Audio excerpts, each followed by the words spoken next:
All right, everyone. Welcome back to the Puddle of Grunge podcast. The boys are back in town. Colby's back after a one-episode hiatus. He went on a journey to the center of the earth, and With Alexandra Daddario. yep, and said it was pretty awesome. So, yeah, Colby, are you ready to just start this episode out? What are we doing today? I am ready.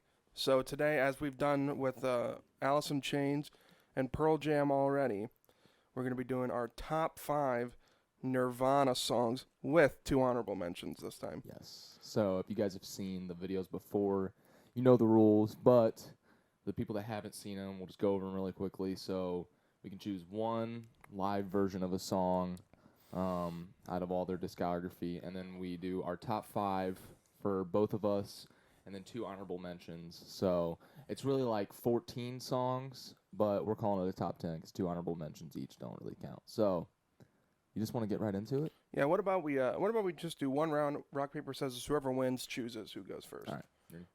Rock paper scissors shoot. Rock paper scissors shoot. Rock paper scissors shoot. All right. You got it. Okay. I want you to go first. All right. I'm gonna pull up the list here.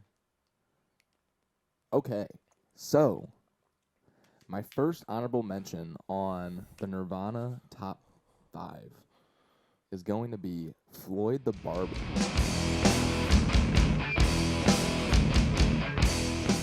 Oh. Yeah, so it was between this one and Mr. Mustache, but there's just something about the Bleach era of Nirvana with just the heaviness of it, and I feel like Chad Channing really has that metal-esque drumming, especially the way that it's produced on Bleach. And God, man, this is such a heavy riff from Kurt as well. Kurt. No, it's just such a heavy riff, and it's one of the more memorable ones from Bleach that kind of goes under the radar, in my opinion. But yeah, Floyd the Barber, that's going to be my number 7 pick overall. Colby, you got anything to say about Floyd the Barber? Yeah, I don't, in all honesty, I haven't listened to this one a ton. I've listened to it a few times. I know it's about something kind of disturbing. Yeah. The backstory of it is something about in Aberdeen or in Seattle. I forget. It's something maybe about a serial killer. Yeah. I'm not sure, but there's a very dark backstory to this. But it is a good song. It's really heavy. Yeah, it's very heavy. I think that's the main reason why I like it so much. And I would love to hear a version with Dave Grohl on drums for this one as well. I think that would be great. But yeah, it's just such a driving riff, kind of back and forth down the fretboard. It kind of has that Negative Creep feel to it almost, which that also almost made the list, but it did not. Full little foreshadow. But yeah, I got to go with Floyd the Barber for my number 7. That's just kind of just a rager, a mosher in the early Nirvana discography that I really enjoy. It's one of the ones off Bleach that I go back to pretty often.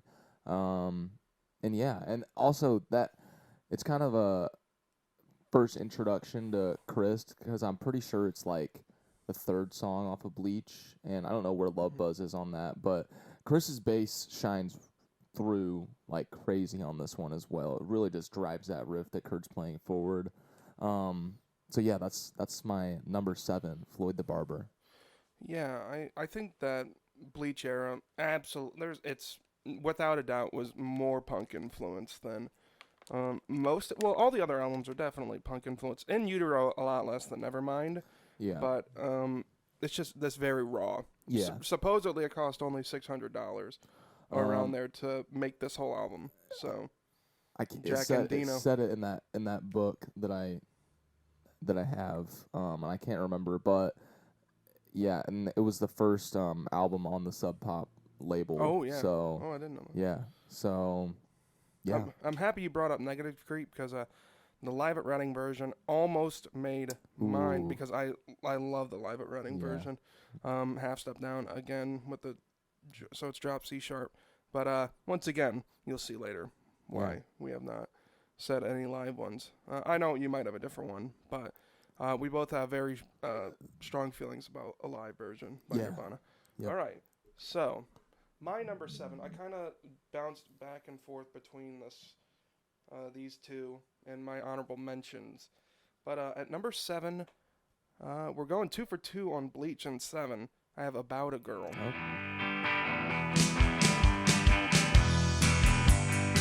Okay. The Puddle of Mud version? I'm joshing. Anyone that doesn't understand that reference, just go try to find the video. Okay. Really, I think it's such a probably one of the cleaner songs off of Bleach. It's a lot less punky. It's very catchy. Yeah. Why else is it one of your top? Well, I really point to live versions of the solo, but I do love the solo in the studio version. It's a lot cleaner. I just like when he does it live. First of all, he really turns up the distortion. It's just gets you moving. The solo does. It's really simple. Really simple. And I mean, it's. I think it's also like one of the more first examples of how great Kurt was at finding a melody for the solo. That is true. Yeah, that's a great one. But I also just think it's a really hard song to sing in general. It's like deceptively hard. Just ask Wes Scanlon. And I think that like Kurt deserves his props as a vocalist. Absolutely, we've of course given almost every night or of the big four props on their vocals, but Kurt, maybe not while as technically a prowess, just his expression, and in this song it's put to the forefront. Yeah, and it's such a strong song off of Bleach for me. I love that little opening fill by Chad Channing as well. Yeah, it's just leads right into it perfectly. And like you said, it is more of a. I mean, it's still kind of fast paced, but it's slower compared to the rest of Bleach in its entirety. I mean, comparing it to Mr. Mustache is a bit of a which might be the hardest Nirvana riff. A lot of people have said that, but yeah, I like the About a Girl pick. It was gonna make my list, but it's not on the list. Really, so. I feel like Nirvana is a very hard band to pick. Top like. A lot of the other grunge bands are like this too, but just so many other songs are on the same level that it's hard to decipher between them. Because you like so many songs by them, and it's kind of when you for get different down reasons. And when you get down to brass tacks, like trying to figure out which song you really resonate with the most, it's really hard to kind of because you're like, when I was going back through, I'm like, oh man, I remember this song. I like this song a lot. Is that going to be on the list? And then you find another one that you're like, oh, no, that one's got to be on the list. But yeah, I totally get where you're coming from. It's they're a very hard band to choose favorites from, for sure. I don't want to point this one out yet, but All Apologies also almost made my honorable mentions list, but just at the last second I moved off. Didn't want to. I don't know if you had it on your list or anything, but. Ryan, what is your number 6? My number 6 is going to be I don't want to see it. Penny Royalty.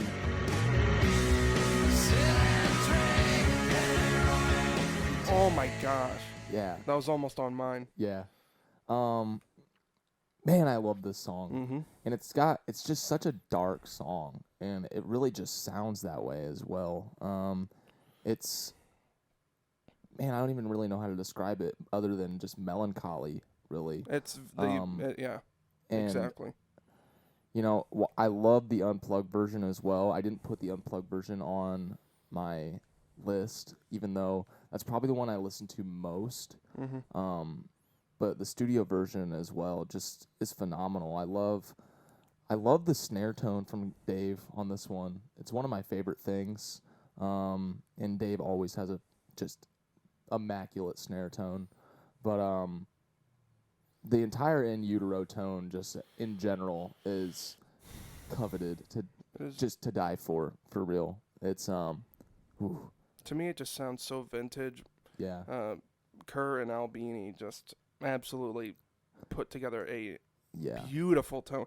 I think it sounds so vintage. Yeah. to me. Like, it sounds like it's like coming out of like a 1950s speaker, but it's like a 4x12 Yeah. being pushed, you know? And I think I just love it. I definitely think that's what Kurt was going for, is that vintage sound, because, you know, of his backstory of how many old singers that he admired and looked up to. That's definitely part of the reason they went for that sound, and it works so well. Everything kind of has that, like you said, the vintage glaze over it, and it just sounds phenomenal. Just sounds amazing. Like, But to Penny me, Royalty is just the lyricism on that one as well. There's so many metaphorical moments in there that are just, you really listen back to them and you're like, what was he really thinking at this moment while writing these songs? What was going on in his life while writing these songs? And it's just, it really kind of makes an impact on you from just a songwriter standpoint. But what were you gonna say? In Utero is definitely full of interesting lyrics. Yeah. Oh yeah. At the time, as probably we'll hear in some of our later ones. I know there's one song that probably won't be left off of both of our lists. So, but I absolutely love this pick. Yeah. Just for all the reason I said, I love the tone on this song. The chorus is very nice, kind of almost laid back in a way, even though he's kind of screaming. Yeah. It's not really. It's not. He's not. Dave's not really like, pushing it. It's kind of like a grit through the teeth kind of scream. Yeah, exactly. And I love when he does that. So that's a. Yeah, this is absolutely a standout in Utero for me. Almost made my honorable mentions list. I'm really sad it didn't. Yeah. Because I would have loved to have a matching one. But such a great. I love the unplugged version as well. Yeah, the unplugged version might be my favorite, but I left it off because there was another unplugged one that I needed. Oh, so, well, okay. Yeah.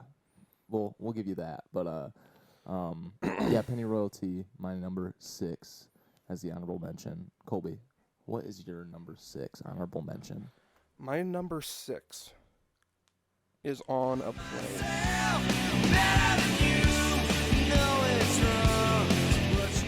Oh, off of Nevermind.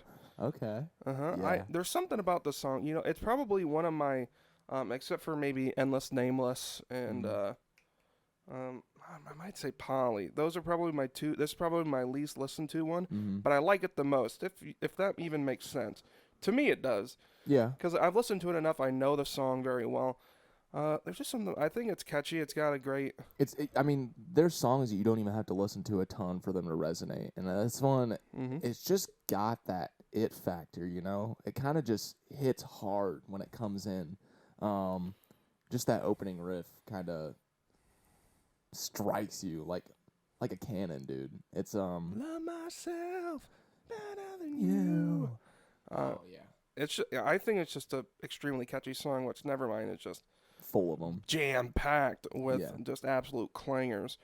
But really, this is one that's just more of a feel thing. I can't really explain it as well as I can with some of my later ones, but I just got a nice feeling to it. Yeah. The I've listened to like the isolated track for Dave's drums on this one as well, and they're pretty insane. Like all of Nevermind, if you ever get the chance to like go watch Nirvana cover band or something cover all of Nevermind, just watch the drummer while you do it, because that's the backbone of what's going on there. I feel like the drums overall are what make Nevermind, and this one is just no exception. It's like you said, it's a clanger for sure. And once again, that tone just coveted, man. It's a heavy ass tone. So different. And I love how catchy every single chorus is that Kurt comes up with. And you know, a lot of times bands can have choruses that kind of reflect back on their earlier songs and songwriting, but I feel like with Nirvana that really never happens. You know, there's always something different added in, or different elements that make it different from the rest, and I just love that. I appreciate that so much. And with how phenomenal he was at writing and coming up with riffs and melodies to go under those lyrics that he's just spewing is phenomenal. So great pick, Colby. On a Plane is a great pick. It almost made my list, but it did not. I think they almost matured. You know. Yeah. There's a lot of catchy songs on a lot of catchy songs on Bleach, but just every album changed it up slightly while also staying true to just the Nirvana vibe and aesthetic of it. Like just like comparing a Negative Creep to like I don't know Soundless Apprentice or even like Heart-Shaped Box or something. They're so different. So different. But they definitely matured. Yeah, but they still have those elements of their earlier selves in the songs, which is amazing. You can just see that progression throughout their entire discography, which I love to see that in any band really. But yeah, On a Plane, what a great pick. Yeah, you got anything else to say for it? Nirvana's just a great band, man. Yeah, they matured just like a lot of these other Seattle bands, and it's just awesome to see that songs get better over time. I think they mature a lot more than people give them credit for as well. That is so true, Ryan. I think they do. A lot of the parts, especially when you get to like In Utero, become insanely complex compared to. I would not. Okay. Compared to stuff on like Bleach or like some of the earlier tracks on Nevermind or whatever, they get pretty complex compared to those, and you know, just the way that they wanted things mixed and everything changes and the sounds change, and it's an awesome progression to watch. Absolutely. Yeah.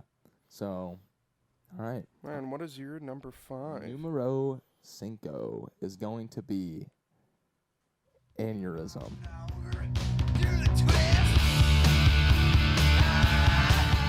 That is such a great pick. Oh, dude. yeah, dude. That is such a great pick.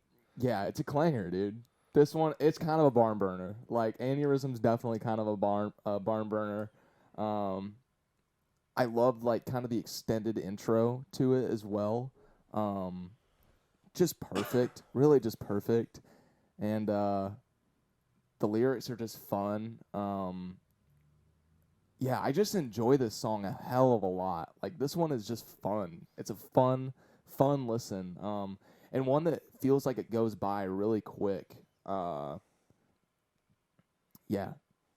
I had to listen to it again because I know the song, but I've listened to it so many times. The live version. Do the twist. Love you so much, it makes me sick. Oh yeah. So great, dude. Yeah.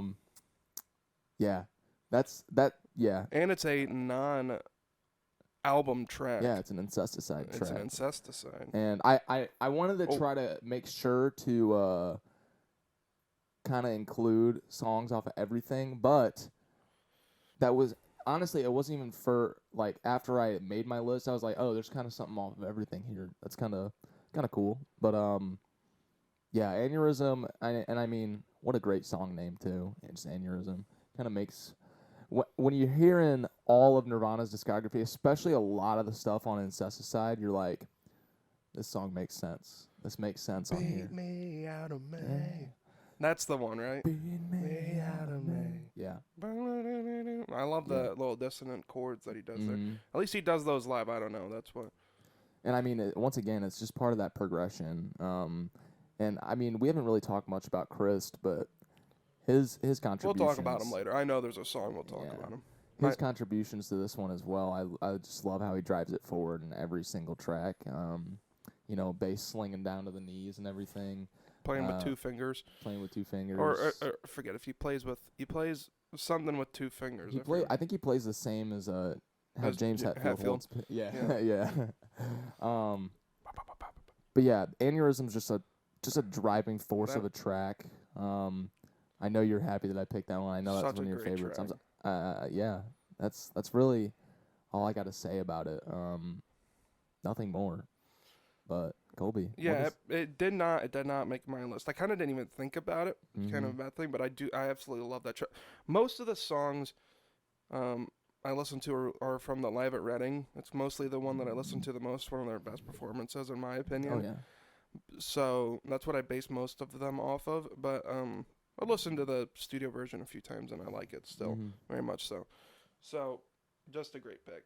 Great one to put on there. My number 5 is Sappy.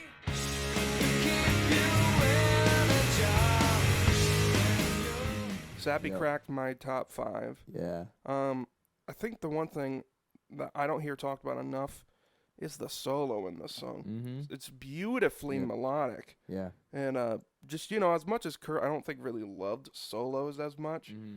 He just put together just a great pentatonic solo here with a lot of great note choices. Yeah. And it's phrased so well, and then he slides back into the chorus. It's just a beautiful section into another. Kind of like the same on how he does on In Bloom, where he just slides down from those 2 notes. Into the Sappy actually almost did make my top 5 as well. I think it was between Sappy and Dumb, but neither of them made it. I'm not like them. There's just so many great Nirvana songs. Mm-hmm. Like we said, once you're going through this and trying to gather all them into one list, it's kind of it's almost impossible to try to. I mean, we would probably have to make like a top 20 Nirvana songs list for all of our opinions about their songs to get in, because there's just so many ones that resonate so well. And yeah, Sappy is a great pick. Yeah, that's a great one. One of my favorites off In Utero. It's not on In Utero. Which one is it on? So it's off of In Utero, but it's off of a deluxe edition. Oh, deluxe edition. Yeah. It could be on another one. I'm not sure. But that's why I was saying it's one of my ones that was off an album, non-album track. But it also has got that beautiful In Utero tone on it too. Makes me like it even more. It's just so warm. Yeah. And Albini and Nirvana Reverbs, just baby. With Utah speakers. It's just there. Gosh, Albini just was rest in peace. Such an amazing producer. Yeah. And just a fan of music in general. Oh yeah. And just wants the best product he can. I mean, I know him and Kurt bonded so much over that during the recording of In Utero. I think they recorded it like in Minnesota or Wisconsin or something. It was somewhere cool, yeah. You know, dead of winter. It's cold. There's like videos of them at the studio as well, and it just has that certain vibe to it. It's got that certain coldness, but also a warmth that kind of pulls you in for a hug. You know, it's In Utero is just a phenomenal album. We got it right up there behind me. I don't know. Yeah, right there. Did you put it in the middle? Yeah, it's in the middle. Good. Yeah. But it's just such a memorable album from the 90s. I feel like with the scope of how great Nevermind is, I feel like it kind of gets overlooked sometimes, and that should definitely not be the case because In Utero it's a beneficiary of progression of Nirvana and what they would go on to become. So, yeah. Yeah. All right. Let's hear your number 4. My number 4 is going to be All Apologies, but the demo version off the Sliver box set.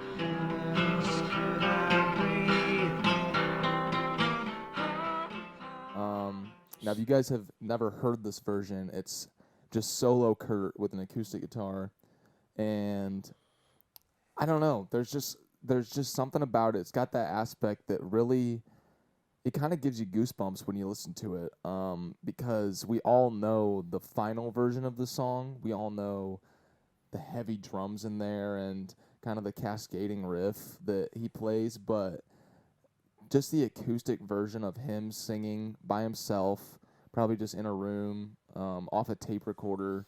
The lyrics aren't finished yet. To me, it's just so raw, and it kind of exemplifies Kurt Cobain in a way. And I've always loved to see the songwriting process and how a song comes together.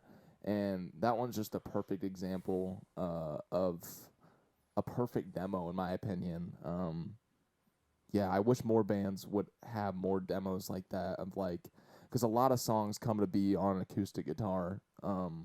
Like a lot of riffs come to be on an acoustic guitar, and that one is just, I don't know, it really strikes a chord with me. I know you've heard it, right? I think I've showed it to you. Yeah, I have listened to it. And I don't know, there's just something about it. There's like a little crackle in the tape as well, and it kind of just adds to that vintage kind of effect to it, and I just love it. That's definitely one that I keep going back to, and then I won't skip if it comes in my playlist on shuffle. So yeah.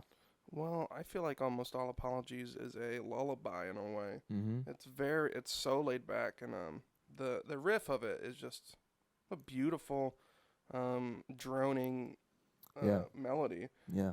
and it's such a strong track from In Utero, and I know I had mentioned it earlier. I forget it. I said it was almost gonna be on my honorable mention, just the normal version, not this one, but yeah, it's very subdued. Yeah. And a lot of layers taken back on it, as you said. Mm-hmm. Just being just Kurt. But it's a great pick. Yeah, and It's very warm. I agree that it's like a lullaby, and I feel like that's also kind of the reason that I enjoy the demo version more, is because it feels more like that. It feels like he'd be singing this to Francis, just sitting there. Yeah, it's a beautiful version. If you guys have never heard it, go check it out off the Sliver box set. But yeah, that's gonna be my number 4. Colby, what is your number 4? All right, well, we're gonna go on the opposite ends of the spectrum of this one. My number 4 is Breed.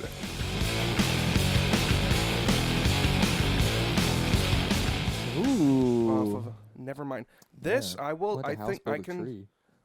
We can plant a house. We can build a tree. Yeah. I can say this is probably the first Nirvana song I ever heard. Oh, really? I really think it is. Before I heard Teen Spirit, I think. From what? I think from my brother. Okay. I'm pretty sure. I think he had that Nevermind CD. I think he listened to it, and I always heard Breed. I always remembered Breed. The Yeah. the track is just all energy. Yeah. I just love it. It bends a power chord, Which it's, is just awesome. just a Kurt thing to do. Kurtism. Again, this is one I don't have much to say on. It's so driving. Yeah. You can hear Krist in this so well, and he just pushes this track forward. Dave, with that roll, lean into. Yeah. Well, Nate actually wanted me to learn the drums for this, so I've actually tried to play it, and it's a challenge. Dave is a 16th note master. This one's no exception, and the entire time he is just a powerful fucking force behind the kit, man. It is. This album would not be the same without Dave Grohl. And Breed is, like you said, one of those songs that it's just driving. It's a heavy, powerful song, and in the scope of all of Nevermind, this one definitely does stand out to me as well. Yeah. I don't mean to stare. We don't have to breathe. It's just a great chorus too. It's catchy. Yeah. She's sad. She's sad. Yeah, There's so many great parts to this song. And it's strong. I'd say it strongly holds my number 4. Yeah. But then That's we a see a great bit of pick. a pattern for these next 3 for me. So, Okay. What is your number 4, Ryan? My number 3. Oh, number 3. Oh. Get it right, Colby. I'm behind. My number 3 is gonna be off the Unplugged. What really else is there to say about this one besides just soul churning, dude? This one just kind of grabs you by the throat. That last chorus really kind of changes music history, in my opinion, with how Kurt delivers it. That last scream is something that you'd hear him do often, but there's just in that context of the setting of the Unplugged, made to look like a funeral and everything. Singing this song by Leadbelly, of course, just kind of exemplifies the feeling of it, exemplifies that kind of almost hopelessness, I'd say, that's in this song. And I just love it so much. And then we all know the famous moment of the gasp at the end when he opens his eyes and, stares at the crowd and then goes back into it. It's a perfect musical moment, in my opinion. And I really would not have this song any other way than the way it is. Dave is laid back so much on the drums, which I know was very hard for him. If you read like interviews and stuff, they had to give him like special sticks. I can't remember what kind of sticks they gave, but yeah, it's just a perfect rendition of an already kind of lowly song. So yeah, Where Did You Sleep Last Night is going to be my number 3 pick. Colby, what do you got to say about this one? You've been kind of quiet over there. Yeah, I've just been listening to you. I think you really just nailed it on the head, or what is it? Nailed it on the head with everything that you said there. I just think that, like, really just that last moment, I think he seemed so exposed to me. Like, vulnerable in that state very vulnerable that he was doing, because yeah. he just has so much affection for Leadbelly, Mm-hmm. who's just an absolute beast, by the way. Yeah. Probably got the strongest fingers ever playing those old guitars the way that he did it. Leadbelly's an absolute freak. Yeah. In a good way. And this is such a highlight off of this album. Yeah. No doubt. It's one of the most iconic parts of the 90s, maybe except for Man Who Sold the World, which is a hard one. I have to say I did leave off of my list. I also left it off. Which is because it's such a great cover. Yeah. Such a great cover. But I don't have much to say. Yeah. I said most of it. I love this song. I also love the fact that they tried to get Kurt to do an encore after this song, and he said that there was no topping that ending. So. Well, I thought he also said that they sucked. What? That he thought they sucked during the. Well, I mean, he probably did say that too, but they asked for an encore, and he said no because that was like the perfect way to end it. Was that one? So. Yeah. So Where Did You Sleep Last Night is my number 3. Colby, what is your number 3? My number 3, I already know it. I'm still just going to look at it anyway. My number 3, this might be a little surprising to you. In Blue.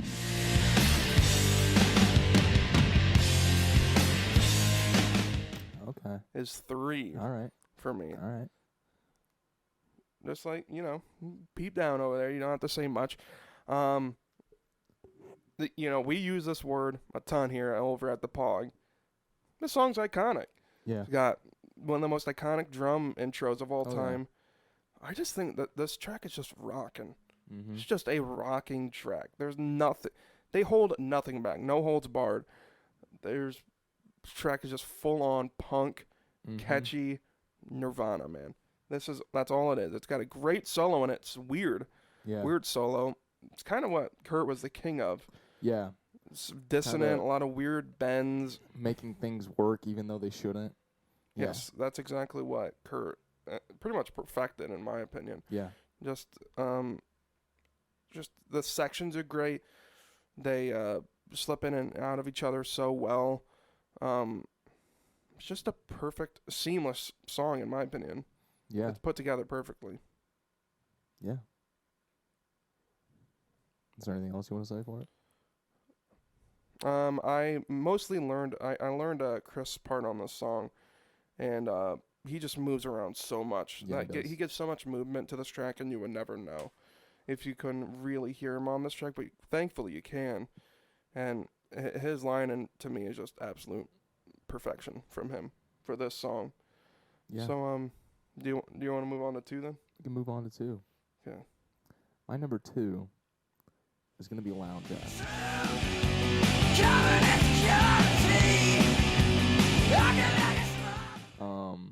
I feel like this one is one of the most underrated songs on Nevermind, and I will continue to say that.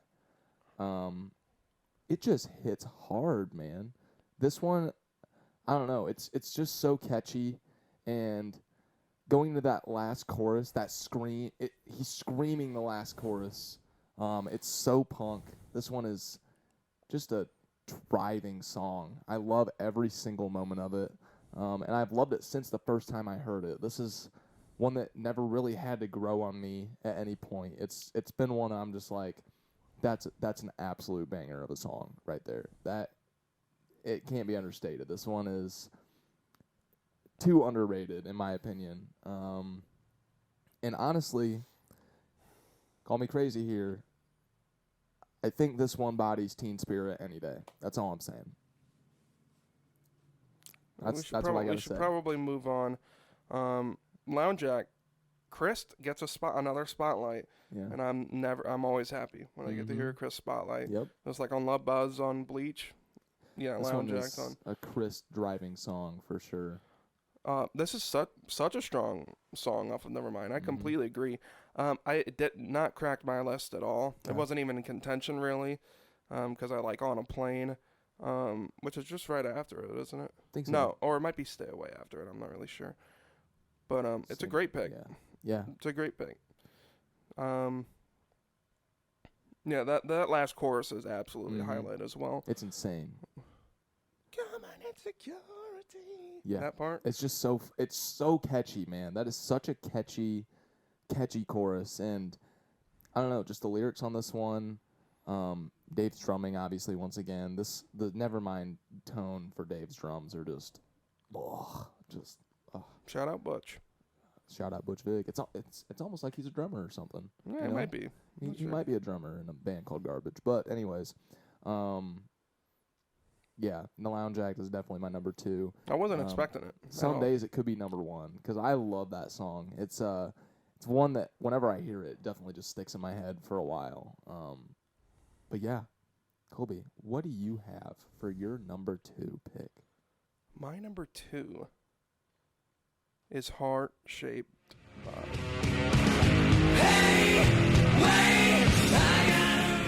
Okay.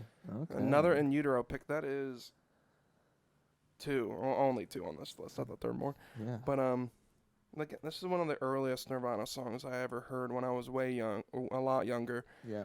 It's got that nostalgic aspect to it. It's just probably the strongest track off of In Utero, I would say.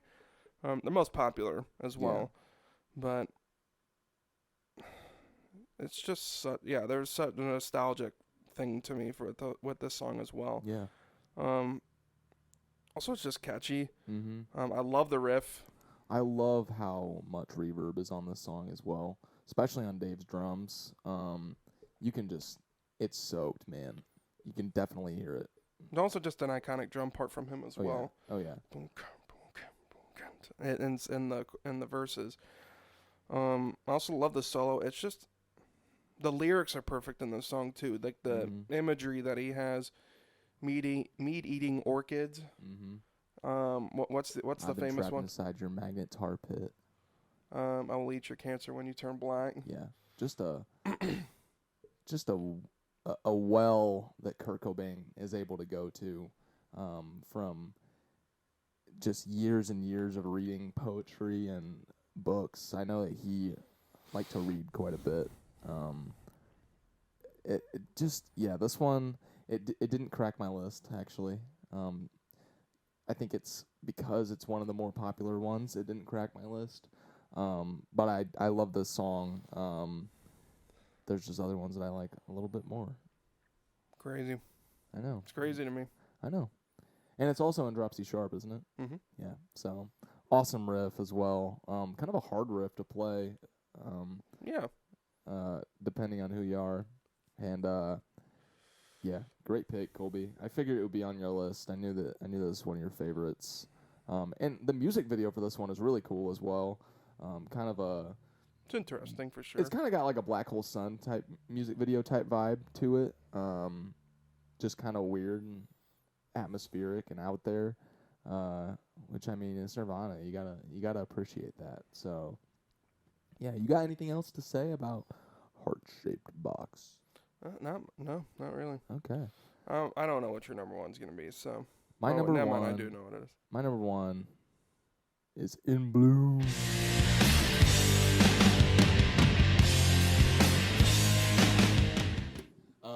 I don't. You go off now. Oh man, where do I start? Everything about this one, just from the way that it hits you straight in the chest on the start, man. And looking through all of Nevermind, I was surprised to find out that this one is like one of the less popular ones off Nevermind. Like actually one of the less popular ones. It's got like 240 million plays or something. Come As You Are and Smells Like both have over 1 billion. it's crazy. It's crazy to me because this one is quintessential Nirvana. This one should be at the top of everyone's list. It is just such a powerful force of a song. From the 16th note snare roll that Dave hits going into the verse to how Kurt's guitar just kind of drones out and then comes back in, sliding up and down the neck, and then breaks into a fast, just tremolo pick, and then into the chorus, bro. And then the chorus just explodes again. And then, we talked a little bit about the drum fill, but that is one of the most iconic drum fills of the 90s. I know we say it a lot, but just the flams, Dave Grohl is a master of, and this is definitely one of the best instances of him using those. This one just hits you hard, it hits you fast, it hits you heavy, and I wouldn't want it any other way. I don't think that they could have done this on the Unplugged ever. I know people always say that they should have done In Bloom on the Unplugged. How would you do In Bloom Unplugged? I'm sorry, it just does not work. That would not work. And this one, I love this song to hell, man. This one is phenomenal. I'm inclined to disagree. I think that In Bloom is absolutely one of the most popular ones off of Nevermind. Maybe not compared to those two titans, but compared to the rest of the track. Oh, yeah. I'm not even one to stand against you. I'm just saying I think it's not really true. Lithium's up there, too. It probably has more than In Bloom. Yeah, Lithium has more, yeah. So you're kind of right, but then you're also not trying to just, put you down. But, yeah, In Bloom is no reason that it shouldn't be your number one. Yeah. You talk about it all the time. It's fun to play, too. It is so fun to play. Fun to play on guitar, fun to play on drums. Hell, it's very fun to play on drums, especially just put in the earbuds and play along with it. Yeah, man. It's just a thunderous track. There's just a flow to it. Yeah, it flows along so well, and it's like a 5-minute song, but it feels like it's 2.5. For real. For real, it does. It does not... There's never a dull moment within the song. It's like you're playing Blitzkrieg Bop. That's what it feels like. It's just like, okay, then we're straight done punk, already. dude. It's then just we're already punk. done. Yeah, it's and I love the lyrics on this. They're very weird. But once again, that's just the way that Kurt Cobain wrote in metaphors. Bruises on the fruit. Spring is here again. Reproductive glands, just stuff like that no one else would think of that besides him, and I just love that. It's one of those songs that I think will always be a representation of the 90s and the power of Nirvana as a whole, as a band. And yeah, that's enough spewing for me on In Bloom. Colby, I want to hear your number Great, one. I loved hearing it. And sorry to disagree with you. I just thought. No, I mean it's definitely. It's definitely more popular than some of the other ones, like On a Plane or Breed or something. But in scope, I feel like it should be more popular than something like Come As You Are, especially. Keep it too. Yeah. 100%. Yeah. I don't know if you guys could hear that, but if you can, we're speaking truth here. All right. Well, Come As You Are is a little bit overrated. That's what we said. Fight us in the comments. A little bit. Fight us in the comments. Still love it, but I just like Teen Spirit and Lithium and all those a little bit more than that one. So, want to hear my number one, Ryan? I want to hear your number one.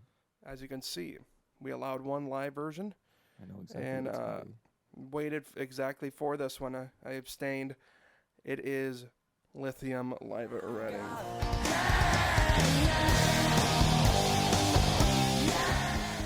It is, to me, the quintessential, pretty much, to me, except for maybe Smells Like Teen Spirit, the quintessential Nirvana song. Yeah, it's quintessential grunge, dude. Peak grunge. That is what you've always said, and I agree with you on that. It is just no, I'll let you go. It's your number one. Go for it. To me, it's just a perfectly laid out song.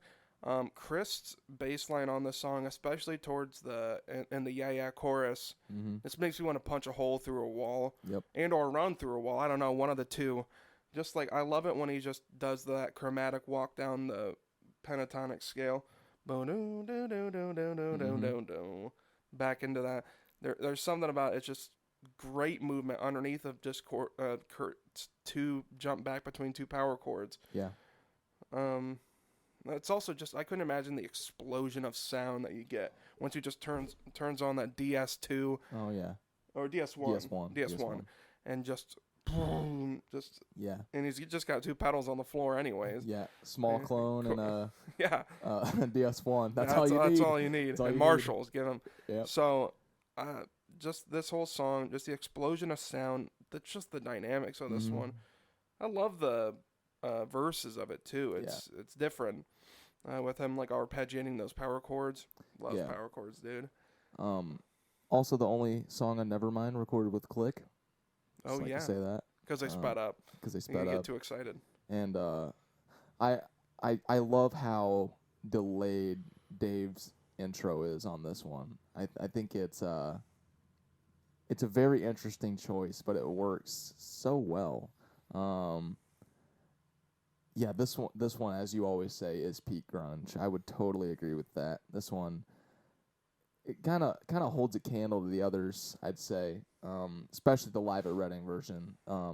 In that he's in like a white, like hospital gown, and man, this one it would get the crowd moving for sure. Phenomenal track. I knew it was going to be your number one. Yeah. I knew it was going to be your number one. It was one of my most listened to songs of the year. Yeah. Like a year or two ago. Just a quintessential.